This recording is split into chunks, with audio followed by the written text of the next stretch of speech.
All right, we are now streaming live. Okay.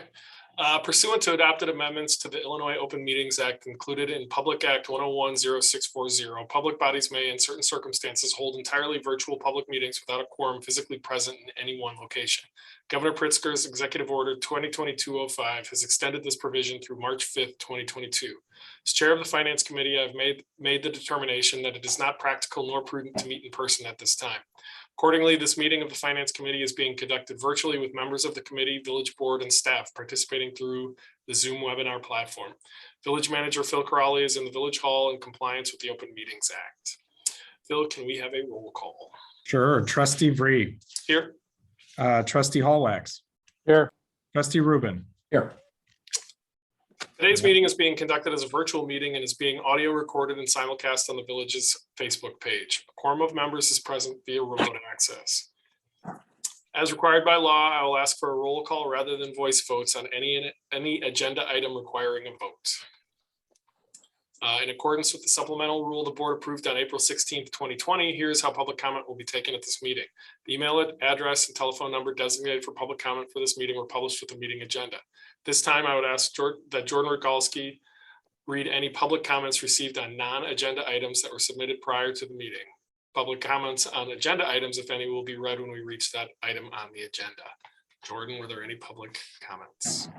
No, we did not receive any this evening. If a member of the public would like to submit a public comment during the meeting, please email your comment to glencoe@villageofglencoe.org. Comments submitted during the meeting will be read at the end of the meeting. Written comments should be limited to 400 words. Can I have a motion to approve the minutes from our last meeting? So move. Second. Roll call. Trustee Vree. Yes. Trustee Hallwax. Yes. Trustee Rubin. Yes. All right. Nikki, do you want to go through the financial reports? Thank you, Chair Vree. Okay, on tonight's agenda, we have the January Treasurers Report. We'll be providing a brief update on the CIP program and the quick follow-up on our draft donation acceptance policy. We're early on in the year, so there's not a whole lot of significant items to report, but it is all good news so far. So that's a good start to 2022. Property tax bills went out in February. You may have all received yours. So we are already ahead of schedule of last year. There are not any current extension on due dates that have been changed by Cook County. So we do expect our cash flow to be a little bit better this year as compared to last. We're already higher than last year because we're already starting to see distributions coming in associated with that tax levy. Our state income tax and our sales taxes are both higher than last year. They're still performing very strong. They've continued that performance from 2021 into 2022. And just as a reminder on the income tax, staff has been working with the Northwest Municipal Conference and our state legislators on working to get that allocation of income tax up. Right now, we have the numbers in the memo, but the sharing percentages are around 5% and 6%. And what we are trying to do is get that percentage ultimately back to 10%. Right now, in both the House and the Senate, there were bills introduced to increase that sharing allocation to 8%. So we're not quite back where we need to be, but we're getting there. But regardless, even without that change in allocation, that revenue is doing fairly well. The remainder of our revenues here, the permit revenue, utility tax, all on a good trend, higher than last year. Our places for eating tax is just under 10% of budget. Our collections started in February last year. So starting with next month, we'll be able to look year over year and just kind of compare where we are compared to that. And we do think we have a little bit more of a realistic budget number this year, having 1 year under our belt. So we'll keep an eye on that performance compared to budget. On the water fund, we're off to a little bit of a slow start. To no one's surprise, it's winter, but our revenues are higher than last year due to the phase-in of the new rates for 2022. So those have started hitting bills. So we're starting to see the impact on that as well. On an expenditure line item, there's really not much to note since we're so early in the year. We're still wrapping up a lot of our expenditures from 2021. We're working on closing out the year. Just as an aside, the finance department has already had our preliminary field work that happened the other week. So that's complete, and our final field work to fully close out the year and start preparing the audit will happen in March. So that'll come before you in a few months. Last on cash flow projections, sales tax continues to climb. We're working through some options to report use and sales tax side by side so we can kind of get an accurate depiction of how the revenue is performing while eliminating the impacts of that new legislation, kind of trying to moderate that out. And also to incorporate additional information on online sales taxes. I know that was important to the committee. So we're working on incorporating that into the report. And other items, we already talked about income tax. It's early in the year, but our projected revenue impact, revenues compared to budget, we're projecting about 45,000 over budget for the year based off of how January performance happened, and in the water fund, right around that same dollar amount. And again, it's really, really early to be doing that, but those are our current projections. Are there any questions on the financial report? Nikki, I have a quick question. Sure. So just playing around with this today and trying to look at, is there a way, and my guess is maybe no, to look at some of the items and say how much of this is due to inflation? So for example, our fuel tax seems to be way up year on year. Now, I'm guessing we're not buying more gallons of gas, but the gallons of gas are double the price they were last year.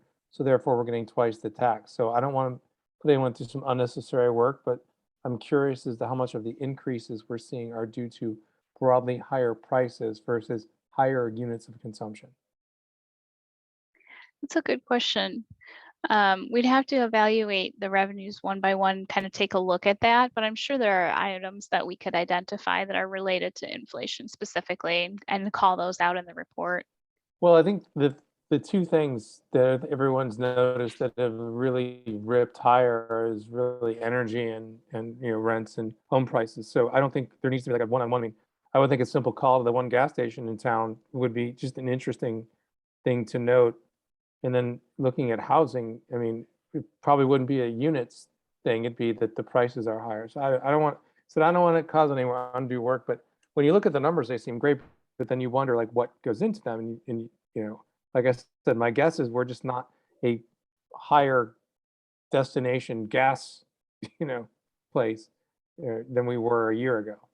Trustee Hallwax, the one thing to note on motor fuel tax is that it's a flat tax. So regardless of the price, it's still a certain number of cents, and it's escaping me. And Nikki, you may know it. Okay. Off the top of 3 your head. cents.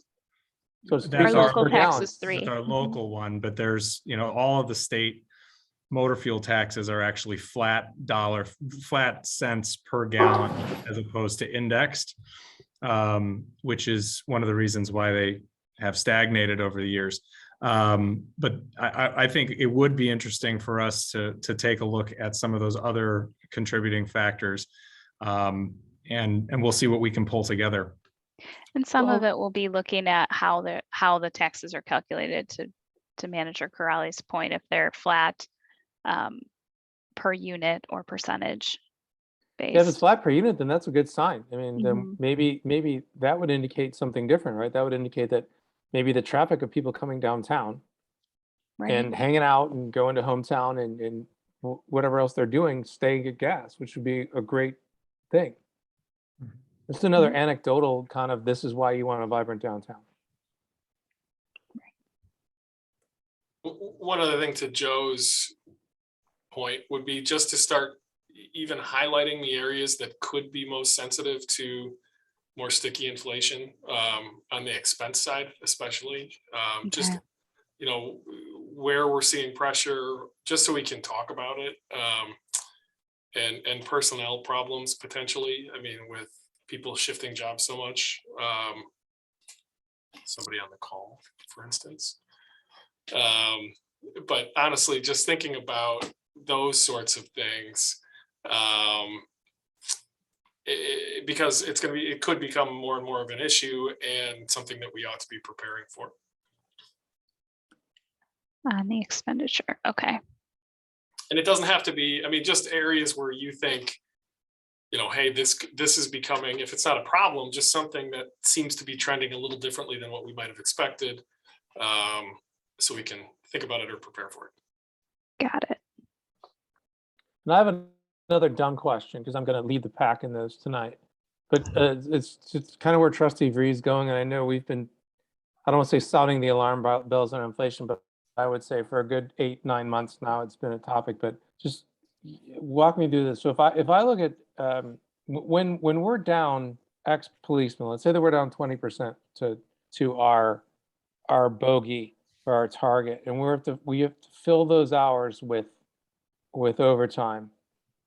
I guess the question is, are we completely filling that 20% of people gap, or are we only filling, say, 15%, but we're filling them with an FTE or an hourly rate that's 150 times the normal salary rate? You know what I'm saying? So when we're down people, do we replace every man hour with overtime, or do we replace less hours with more expensive overtime?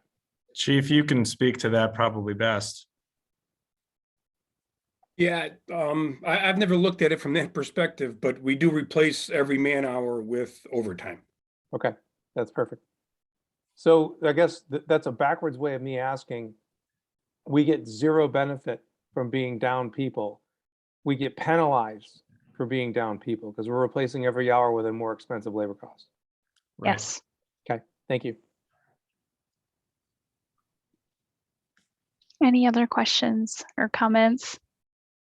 Okay, and a sneak peek, in the coming months, we will be soliciting some additional feedback from the committee on changing the report format. We're kind of due for a refresh, so we'll be interested to hear your thoughts on that as well. Oops, okay, so moving on to the next item on the agenda, I'm going to hand it over to Manager Nanos for the golf update. Thank you, Nikki. Well, January was a slow month, as expected. All of our numbers were in line. Some exciting work on the golf course that we were able to achieve this winter because of the cold temperatures. We did a lot of tree work. We removed 12 dead or dying trees. We've also did a lot of limb pruning for safety reasons. And in the spring, we'll implement our tree replacement program to replace some of those trees that we had to remove with native forest, sugar and Norway maples and swamp oak for the majority of them. Seasonal staffing, I am happy to say we have had some progress in the pro shop with applicants interested in those positions. We are really looking forward to getting a few more candidates on board for taking care of the carts and the driving range, which is not the most fun job, but that's usually high schoolers or people in their first couple of years in college. So that's looking a little bit better. Friends of the Glencoe Golf Club, the current balance is $2,009 and $435. And very good news on that front, we have found a new campaign director. Her name is Pam Kinsey Lungmas, and she's the president of her own firm that's been in business for many years. She does fundraising and business development. She's done a lot of work in the Nature Conservancy, actually in Montana and Indiana, and very successful campaigns for the USGA and the U.S. Sailing Olympic Committee. She also previously worked for Campbell and Company, which was the firm that we consulted with. So we're very happy to have her joining our team, and we look forward to great success with Pam. She will begin on March 1st. And that is the update from the golf course. Thank you, Stella. Sure. Any questions for Stella? Okay, moving right along. On to our community investment program update, and I'll hand this over to Linda. Thank you, Nikki. Good evening, everyone. I just wanted to preface the update on this to let you know that the original packet went out with prior month's reports. So if you pulled off your packet early, you may not have been looking at the correct reports. The updated ones did go out, but I just wanted to make sure that everybody saw that the correct ones just recently went out. You'll notice that the first report, our monthly report, which is on page 50 of the updated packet, is the first monthly report for our CIP for 2022. This report lists all of the projects that were included in the budget. It also reflects board considerations that we project for at this time, as well as estimated delivery times for the projects that are in the works. There was no capital expenditures for January, but there were several projects that proposals will be coming to the board in February, and those are listed on the screen. There's 4 public work proposals and 1 IT proposal. The second report, which is on page 52 of the packet, is the update by the quarters with the expenditures. This was presented last month, and the updates are highlighted in blue. And it was basically board considerations that are coming to the board this month. Are there any questions? I just have a question, since this was affected both Joe and me. When a water main breaks, what is the cost of something like that? And do we just budget, call it 5 water main breaks every year? How does that work? That's a good question, and it's multifaceted because it, to a certain degree, depends on when the water main breaks. And Dave Mao can give a better analysis in terms of that. And I say that because it depends on how much overtime that water main may generate, how difficult it is to fix that water main, how many times we may have to go back to the same spot to continue to fix that water main. But Dave, do you want to give a quick synopsis? Certainly. We do have, we budget an overtime line item in the water distribution division for that work that happens, after our normal business hours. We've got 3 water main breaks this week that are all going to be managed during normal business hours for the most part. The weekend that you're referring to, we had 2 simultaneously. We repaired 1 on overtime on the weekend, and we deferred 1 till Monday. Kind of depends on the severity of the leak, the location, the number of, we also have times when we can isolate the break, shut the main off, and not have anybody out of service. So those are overtime hours, and we do budget based on a 5-year running history of those responses. And this winter has not been atypical. I would say we're probably running below our budget to date for our water distribution division. So to Trustee Vree's point, just because it's interesting, do we assume we're going to get X per month, and we budget obviously for the hours, but we obviously have a guess as to what that's going to cost in terms of physical replacement costs? So we budget X for each one. I'd like to think we were that good that we could budget the number of breaks in a year. It's based on a 5-year history, and we'll hit our mark. We'll be under some years, we'll be way over others. It's really, right. There's too many factors that come into play when you make the repair. When we can, even for preserving our manpower, if it's coupled with a snow event, we'll try to defer the repair till the following day, kind of thing. Great. We also do have on retainer, if you will, outside contractors to support us in the event that either the break is too complicated for our team to handle, too deep, a number of different factors, or if we're just in the middle of constant snow and breaks elsewhere to support that. So there is a contract that the board approves every year that sometimes we need and sometimes we don't. But it's one of those difficult things to predict as hard as we may try. And there are some physical costs as well, to your point, Trustee Helwex. I mean, we also budget for the patching of wherever the hole needs to be dug. And also, I know Director Mao is smiling, we also have a spoils hauling contract that part of that is for utility main breaks as well. So it is hard to put a price on each main break because they can be wildly different depending on where they're located. The one benefit that I would note in Glencoe versus a community that may be purchasing its water from another community, the water loss that goes along with a water main break can be substantial.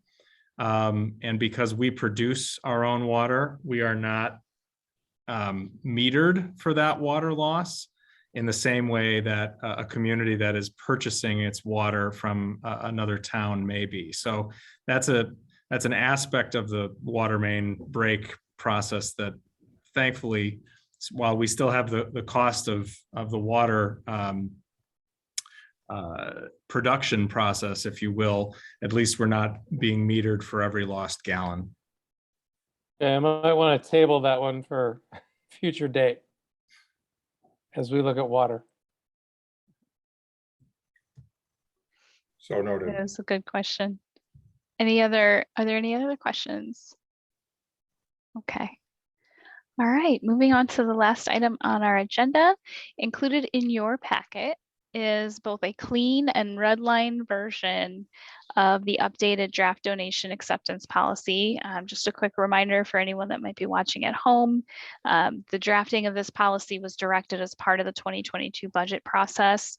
It is guided and in line with the village's ethics ordinance, and the purpose of the policy is to make sure that we are considering and accepting donations in accordance with the village's strategic plan, our mission, and obviously our ethical guidelines. The first draft was reviewed last month at the Finance Committee, and the changes that were made on a high-level summary was really to further define the difference between a donation and a sponsorship, and add that item, that review oversight by the Finance Committee for any item that would be over 1,000. And then it also defines the scope of the policy, clearly delineating that this applies to village operations only. And it would obviously exclude the operations not related, such as the Friends of Glencoe Golf Club, which is its own 501c3. So this is really just meant for those small kind of one-off donations that happen at the village. And at this point, I'm happy to answer any questions, take additional feedback. If you think there's anything missing, or if you have questions about the changes that we made. Everything looks good. The one question I would have would be, should there be a time frame? So donations reviewed at the next finance meeting, or something to that effect, but otherwise. Sure. Or should it be, I mean, is it an interim? I mean, should there be something stipulating when it gets reviewed? At maybe the next Finance Committee closest to when it's brought. I mean, whatever is before. fine. I just didn't know Okay. if that is, maybe it's not even worth putting in, but. I think as it's drafted, it may be okay. Because what we're stipulating is that before it's accepted, it has to go to the Finance Committee. So I think the assumption would be that we would try to do that as quickly as we could if the interest Okay. was there to receive it, or not, as the case may be. But we certainly can add in. I mean, should that be a public meeting review, or, I mean, do you have to, how would that work? We Our would. intention. Yeah, I think the intent would be that it would be at a public meeting. We could state that perhaps a little bit more directly, that the Finance Committee will meet. We'll game out that wording, but I think we know what you mean. I think to Trustee Freeh's point, I'm just reading it when it says reviewed. I mean, should we say that we'll just take votes, right, at finance committee meeting, which is already public. So reviewed and approved. I mean, I would think that would be a little more buttoned up. Reviewed then and people- perhaps not not approved, but reviewed and considered or something like that. Yeah, I mean, that way people have a chance to opine. Okay. Got it. That's easy. Mhm. Any other? Oh, So let me just say, I think Phil was getting at this. I don't think we should have a deadline. Because what would happen, it'd just be unclear what happened if we missed the deadline, but I wouldn't want to miss the deadline and find out we had to reject the money. that makes sense. Okay. Anything else? Any other comments? Okay, great. So in terms of next steps, we'll incorporate that feedback into this draft policy, and then it will come back before the village board in March for final approval. And then we'll incorporate that into the financial policies that go into the budget. And that concludes my presentation. Okay, thank you. Is there any other business that anyone wants to discuss? All right, Jordan, were there any public comments? No, we did not receive any. All right, short meeting. Can I have a motion to adjourn? So moved. Second. Bill, can I have a roll call? Trustee Vree, Yes. trustee Hallwax, Yes. trustee Rubin. Yes. We're adjourned. All right, thanks, everybody. Thank you.